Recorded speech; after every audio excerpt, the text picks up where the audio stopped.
Les harems de l'Algérie ottomane, nimbés de mystère et évoqués à voix basse, dissimulaient un sombre secret.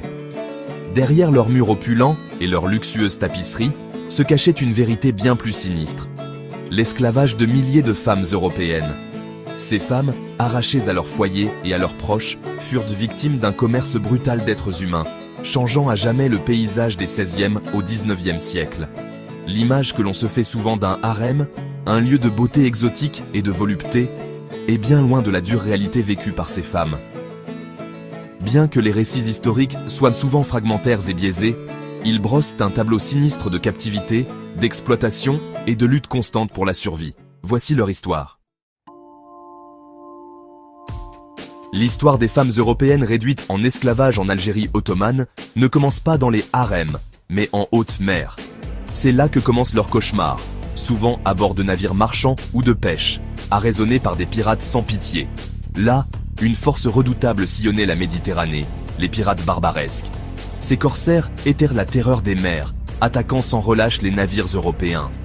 Opérant depuis les côtes nord-africaines, ces pirates étaient connus pour leurs raids sur les navires et les villes côtières européennes. Ils frappaient rapidement et disparaissaient tout aussi vite, laissant derrière eux la désolation. Leur motivation était double, le pillage et les captifs. Les richesses matérielles étaient importantes, mais les captifs humains représentaient une source de profit encore plus grande. Si l'or, l'argent et les marchandises étaient précieux, c'est la cargaison humaine qui s'avérait particulièrement lucrative.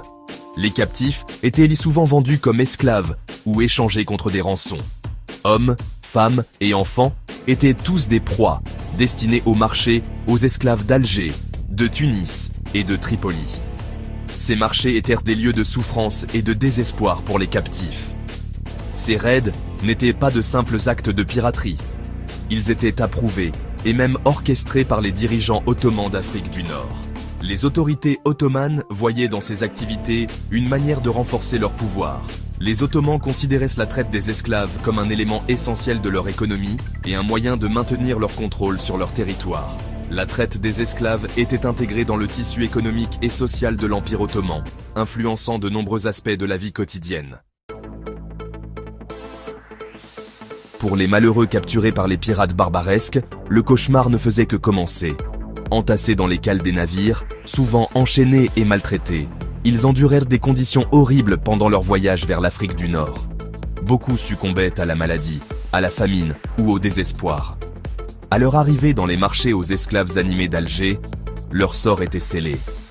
Déshabillés, examinés et exhibés devant des acheteurs potentiels comme du bétail, les jeunes femmes, surtout celles jugées belles, étaient très recherchées, destinées aux harems de riches fonctionnaires et marchands ottomans.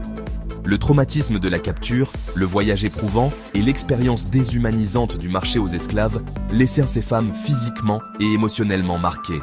Dépouillées de leur identité, elles étaient contraintes de s'assimiler à une culture étrangère, leur vie à jamais bouleversée. Section 4. Entre les murs du harem. Le mot harem évoque des images de beauté exotique et de volupté, souvent idéalisées dans l'imaginaire collectif. Mais pour les femmes européennes esclaves, la réalité était bien plus dure et cruelle. Le harem était un lieu de confinement strict, où elles étaient gardées comme concubines et servantes, leur vie dictée par les caprices de leur maître, sans aucune liberté personnelle. Leur journée était souvent consacrée à l'apprentissage du turc ou de l'arabe, à la conversion à l'islam et aux tâches domestiques, qui étaient nombreuses et variées. Certaines femmes, par leur intelligence ou leur beauté, accédaient à des positions d'influence au sein de la hiérarchie du harem, devenant épouses ou concubines favorites, jouissant de certains privilèges. D'autres, moins chanceuses, enduraient une vie de labeur incessant et d'exploitation, soumises aux désirs et aux ordres de leur maître, sans espoir de répit. Bien que certains récits historiques suggèrent que certaines femmes trouvaient des moyens d'exercer un certain pouvoir au sein du harem, leur vie était indéniablement des vies de captivité et de liberté limitée, marquées par la souffrance. Le poids psychologique de leur situation, la perte de leur famille et de leur vie passée, pesait lourdement sur elles, les plongeant souvent dans une profonde mélancolie et un sentiment d'impuissance. Section 5. Une société complexe. entre esclavage et pouvoir.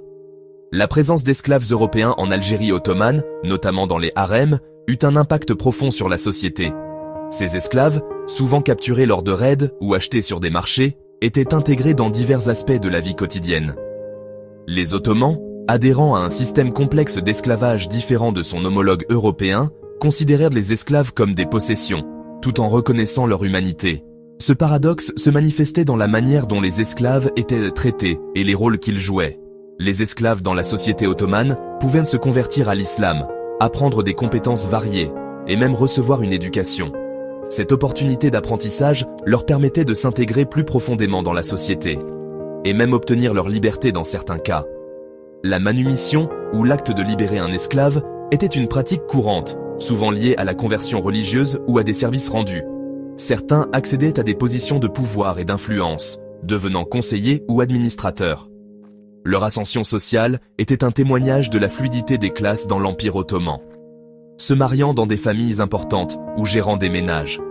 Ces mariages mixtes étaient des alliances stratégiques qui renforcèrent les liens sociaux et politiques.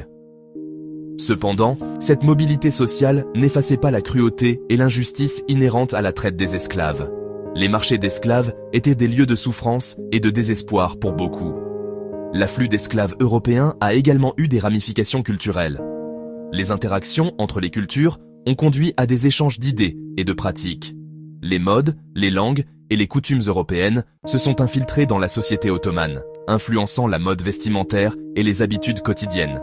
Et les coutumes européennes se sont infiltrées dans la société ottomane, créant un mélange unique de cultures. Les écoles enseignaient des langues européennes, et les arts reflétaient cette fusion culturelle, créant un mélange unique de cultures. Les festivals et les événements sociaux étaient des témoignages vivants de cette intégration culturelle.